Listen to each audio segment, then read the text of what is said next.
وہی خندق کھودنے میں حضور خود بھی شریک تھے، پیٹ پر پتھر بندھے ہوئے تھے، بھوکے تھے، صحابہ بھی بھوکے تھے، دھند تھی۔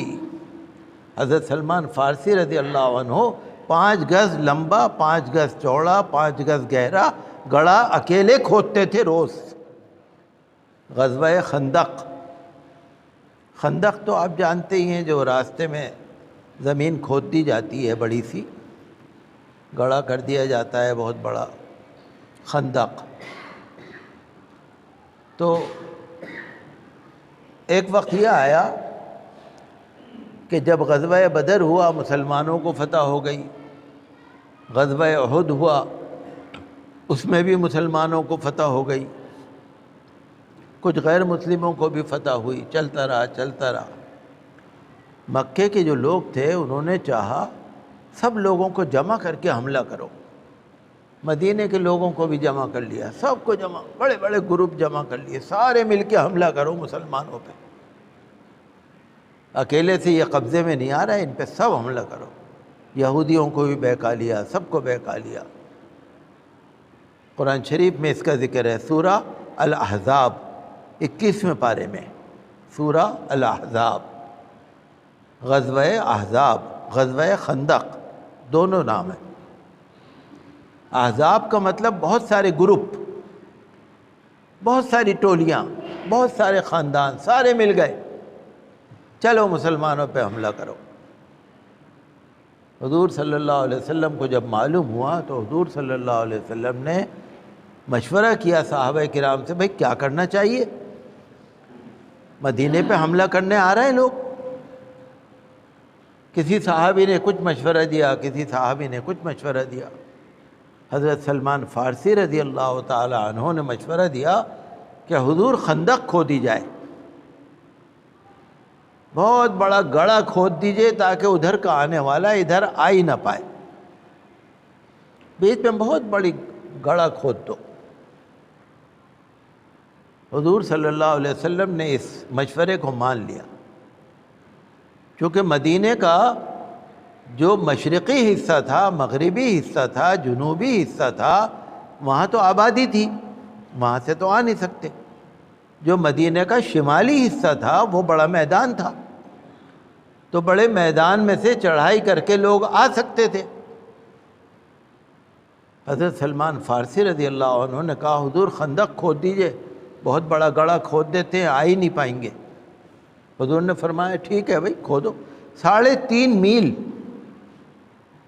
وہ خندق جو کھودی، 3.5 میل کا لمبا گڑھا، اور اتنا گہرا کہ اس کے اندر کوئی اتر کے آ بھی نہ پائے، گھوڑا بھی نہ آ پائے، اونٹ بھی نہ آ پائے، ہاتھی بھی نہ آ پائے، کوئی انسان آ ہی نہ پائے، اتنا لمبا چوڑا گڑھا کھود دیا، 3.5 میل۔ آپ اندازہ کیجیے 3.5 میل کا جو خندق کھودی گئی،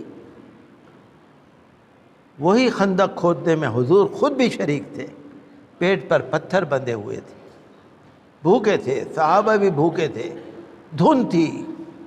حضرت سلمان فارسی رضی اللہ عنہ 5 گز لمبا، 5 گز چوڑا، 5 گز گہرا گڑھا اکیلے کھودتے تھے روز۔ سارے صحابہ کرام لگے ہوئے تھے گڑھا کھودنے میں، خندق کھودنے میں، حضور صلی اللہ علیہ وسلم بھی لگے ہوئے تھے۔ جتنا اور دوسرے کھودتے تھے اس سے دگنا حضور کھودتے تھے۔ ایک جگہ ایسی آئی، حضرت سلمان فارسی رضی اللہ عنہ نے کہا حضور یہاں بہت بڑی چٹان آ گئی، کوئی میں کدال مار رہا ہوں تو لگ نہیں رہا۔ حضور نے فرمایا اچھا لاؤ مجھے دو۔ کدال آپ نے وَتَمَّتْ كَلِمَةُ رَبِّكَ صِدْقًا وَعَدْلًا قرآن کی آیت پڑھی اور بسم اللہ کر کے جو کدال مارا تو چٹان تھوڑی سی ٹوٹ گئی۔ پھر دوبارہ حضور صلی اللہ علیہ وسلم نے پھر یہ آیت پڑھی وَتَمَّتْ كَلِمَةُ رَبِّكَ صِدْقًا وَعَدْلًا، پھر آپ نے اللہ کا نام لے کے کدال مارا تو وہ چٹان اور ٹوٹ گئی، لیکن ابھی پوری نہیں ٹوٹی تھی۔ پھر حضور صلی اللہ علیہ وسلم نے تیسری دفعہ یہی آیت پڑھی، پھر کدال مارا تو وہ چٹان بالکل چورا چورا ہو گئی۔ حضرت سلمان فارسی رضی اللہ عنہ نے کہا حضور جب آپ نے پہلا کدال مارا تو میں نے دیکھا ایک چنگاری نکل رہی تھی اس میں سے، جیسے ہی آپ نے چٹان کے مارا چنگاری نکل رہی تھی حضور۔ فرمایا ہاں ٹھیک کہتے ہو، وہ جو چنگاری نکل رہی تھی اس چنگاری سے میں نے یمن اور کسریٰ کے محلات اور قلعے دیکھے تھے۔ جبرائیل نے آ کے مجھ سے کہا حضور آپ کی امت کسریٰ اور یمن کے بڑے بڑی جو بادشاہتیں حکومتیں ہیں ایک وقت جلدی آئے گا کہ آپ کی امت ان کو بھی فتح کرے گی۔ اور جب دوبارہ میں نے کدال مارا اور چنگاری نکلی تو میں نے روم کے محلات اور روم کے علاقے کو دیکھا۔ جبرائیل نے کہا حضور بہت جلدی آپ کی امت میں ایسے لوگ ہوں گے جو ان علاقوں کو فتح کریں گے۔ ماننے والے کچھ لوگ جو منافق تھے وہ کہنے لگے یہاں بیٹھے بیٹھے مدینے میں کیا ایران نظر آئے گا، کیا یہاں یمن نظر آئے گا، کیا یہاں روم نظر آئے گا؟ ہو تو دماغ خراب تو لوگ ہوتے ہی ہیں، لیکن ماننے والوں نے مانا۔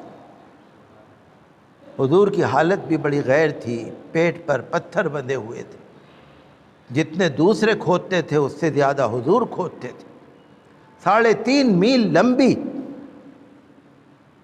خندق کھودی اور اتنی گہری کہ اس میں کوئی اتر بھی نہ سکے، گھوڑا بھی نہ آ سکے، اور اتنی چوڑی کہ اس کو پھلانگ کے کوئی دشمن آ ہی نہ سکے۔